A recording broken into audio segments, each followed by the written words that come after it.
अलविदा इसी बड़ी खबर के साथ शुरुआत करते हैं क्योंकि अब 4:30 बजे का समय महत्वपूर्ण है। 4:30 बजे इस मामले में बहुत महत्वपूर्ण फैसला आना है।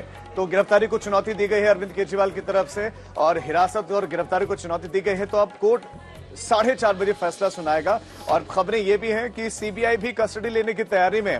केजरीवाल की ईडी की रिमांड अब कल खत्म हो रही है और उससे पहले आज सुनीता केजरीवाल सामने आई, लेकिन नजरें हाईकोर्ट पर हैं। हाईकोर्ट से अगर राहत मिलती है तो आम आदमी पार्टी के लिए, केजरीवाल के लिए बहुत बड़ी राहत होगी या फिर आफत बढ़ेगी, ये देखने वाली बात होगी। सृष्टि ओझा हमारी संवाददाता इस खबर पर ज्यादा जानकारी के साथ जुड़ गए हैं। सृष्टि, 4:30 बजे का समय बहुत महत्वपूर्ण, लेकिन आज कोर्ट में सुनवाई के दौरान क्या क्या दलीलें अरविंद केजरीवाल आम आदमी पार्टी की तरफ से रखी गई, क्या कहा गया चुनौती में?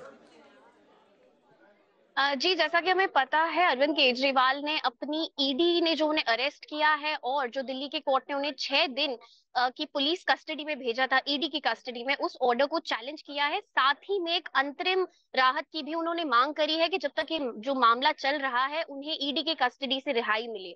ये मामले को जब आज इस मामले में हाईकोर्ट के सामने हियरिंग हुई तो सीनियर एडवोकेट अभिषेक मनु सिंघवी ने कोर्ट को ये बताया कि ये पॉलिटिकल मामला है, इलेक्शंस के पहले आम आदमी पार्टी को नुकसान हो इसलिए इस तरीके से अरविंद केजरीवाल को अरेस्ट किया गया है। उनकी अरेस्ट पूरी तरह इलीगल है, उनका कोई रोल जो है वो अभी तक ईडी इस्टेब्लिश नहीं कर पाई है।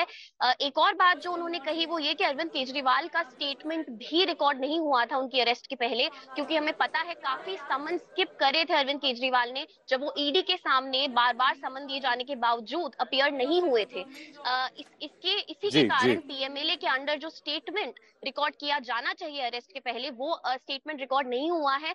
तो अरविंद केजरीवाल के वकीलों ने ये सवाल खड़े किए हैं कि किस एविडेंस के बेसिस पे वो अरविंद केजरीवाल को अरेस्ट कर सकते हैं, जबकि कोई स्टेटमेंट ही अभी तक कोर्ट के सामने या ईडी के पास नहीं है।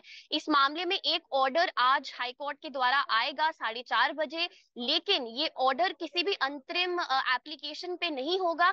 ये ऑर्डर इस मामले में होगा कि क्या ईडी को कितना समय कोर्ट देती है इस प्ली पे रिप्लाई करने के लिए। बहुत धन्यवाद सृष्टि ओझा हमारी संवाददाता जानकारी दे रही थी।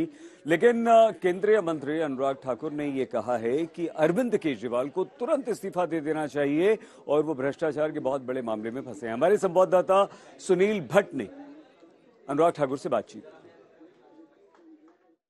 अनुराग जी, यहाँ पर जो आपके प्रत्याशी है वो भी केंद्रीय मंत्री हैं डॉक्टर जितेंद्र सिंह, लगातार 2 बार यहाँ से चुनाव जीत चुके हैं। क्या लगता है हैट्रिक लगेगा जीत का? निश्चित तौर पर हैट्रिक उनका भी लगेगा और मोदी जी का भी लगेगा।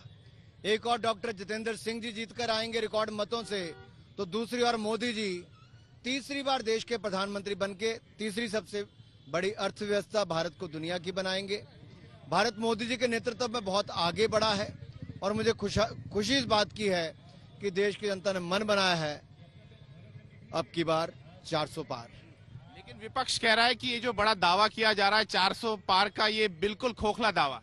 विपक्ष 2014 में कहते था पूर्ण बहुमत नहीं मिलेगा, 282 सीटें जीते।